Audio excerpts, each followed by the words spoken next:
I'm back and we are continuing the UFC 310 card. Alexandre Pantoja versus Kai Asakura. Let's get right into it, but before we do, make sure you like, comment, subscribe, share, and follow, and hit the bell icon to get notified whenever I upload. Let's go. In this one, we have Bryce Mitchell versus Kron Gracie. Kron Gracie is 5'2". His country is Brazil. He stands at 5'9" tall. He weighed at 145 pounds in his last win, has a reach of 70 inches and a leg reach of 39 inches. While Bryce Mitchell, on the other hand, is 16'3". His country is United States. He stands at 5'10" tall. He weighed at 145.5 pounds in his last win, has a reach of 70 inches and a leg reach of 40 inches. This should be a fun fight. Kron Gracie only has 5 wins but 2 losses, while Bryce Mitchell has 16 wins and 3 losses. Kron Gracie must have impressed someone, Hunter or Dana White, for him to be put against Bryce Mitchell and his caliber. Kron Gracie is going in with 2 disadvantages, which is a leg reach of 39 inches, while Bryce Mitchell has 40, and his height will be 1 inch shorter than Bryce Mitchell. Again, height, in my opinion, doesn't really do much. If you know how to deal with height, if you know how to deal with a taller opponent or a shorter opponent, it's an easy work for you. It's just dealing with the longer reach, which neither of these two have. Yes, Bryce Mitchell has a 1 inch leg reach advantage, but both of their arm reach is 70 inches, so they would punch each other before they kicked each other. If you're in kicking range or in punching range, I think Bryce Mitchell would benefit more kicking Kron Gracie, but I think Gracie would do a lot better with the striking if Mitchell does decide to use some kicks. But let's move on to win buys to see how they've got it done in their previous fights. Both of them have an 0% KO TKO, while Gracie has a 100% submission and a 0% decision with an average fight time sitting at 11 minutes and a knockdown average of 0.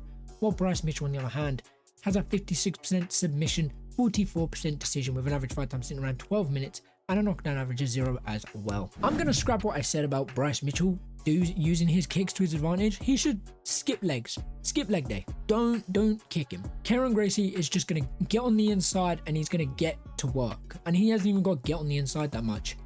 He just has to get close enough to get the double leg takedowns or a single leg takedown or a judo throw or any form of takedown. Bryce Mitchell needs to avoid going down at all costs. All 5 of Gracie's wins are coming by submission. Yes, half of Mitchell's wins are coming by submission and the rest are coming by decision.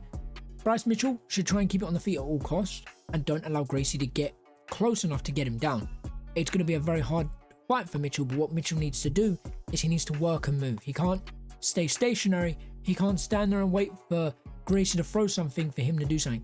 Gracie's going to have to feint, get close, get down. I think this could be a very tough fight for them both, but I think Mitchell might struggle a little bit more, especially if it goes down. But let's move on to significant strikes to see how they performed on the feet in their previous fights. With Mitchell having an average of 2 punches landed per minute, 58% significant strikes, an average of 2 punches absorbed per minute with a defense of 58%, while Kron Gracie, on the other hand, had an average of 4 punches landed per minute, 44% significant strikes, an average of 7 punches landed per minute with a 53% defense. Gracie absorbed a lot more in his last fight, had a little bit of a worse defense.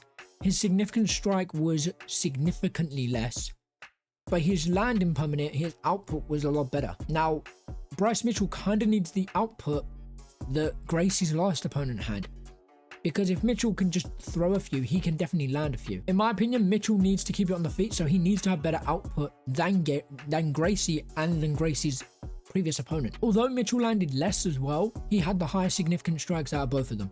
So Mitchell hasn't really got to throw that many. Most of his punches are going to be power punches anyways. Gracie, I don't think he needs to throw a power punch. I think he could just feint upstairs, feint the body, go for a takedown and mix that up a bit. Maybe land some strikes to the head, feint the takedown, maybe something like that. He just needs to get it down. That's all Gracie needs to do. But Bryce Mitchell, in my opinion, needs to keep it on the feet at all costs. But let's move on to the grappling to see how they performed in the grappling in their previous fights. Bryce Mitchell had an average of 3 takedowns, 41% takedown accuracy, 33% takedown defense, and an average of 2 submissions, while Kron Gracie, on the other hand, had an average of 0 takedowns, 25% takedown accuracy, 0% takedown defense, with a submission average of 0. Based off of these stats, Gracie in his last fight was very, very poor. On the feet, he did a lot better. But when it comes to grappling, he hardly got any takedowns. His takedown accuracy was very poor, and his takedown defense didn't exist. Now, either his opponent didn't attempt any takedowns, or he had extremely poor takedown defense. But Mitchell, on the other hand, although he has the takedown accuracy, has the takedown defense, has the takedown average. He should use that takedown defense and keep it on the feet at all costs. He should try and avoid getting it down. I know in the grappling, it's going to be probably a fairly even fight than what it looks like on paper, because Mitchell, half of his wins are coming by submission, but all of Gracie's wins are coming by submission as well. Mitchell has got the experience over Gracie, so maybe Gracie can make some mistakes and Mitchell can take advantage of it and get a submission. I mean, looking at the grappling stats, Mitchell looked to do better, but that is against previous opponents, not these two. I'm currently in the middle with this one, because it's like Gracie is, you know, Gracie has 100% submission rate, so if he wins, it has to probably be by submission.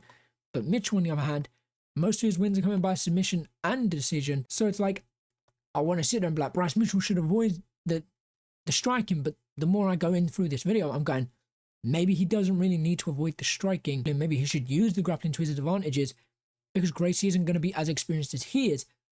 But when it comes to grappling, it's a coin flip. It's who has more experience, who understands the game better, and I'm probably going to edge it towards Mitchell for this one, but Gracie could pull off an absolute upset here.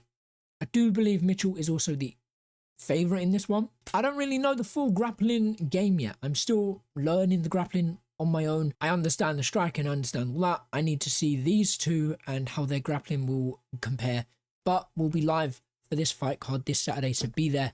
I haven't got the full stuff set up and ready yet, but we will have it done soon. But apart from that, this is just my thoughts and my opinions. What do you guys think? Who do you think wins and how do you think they win? Apart from that, I'll catch you in a bit. Take care and peace.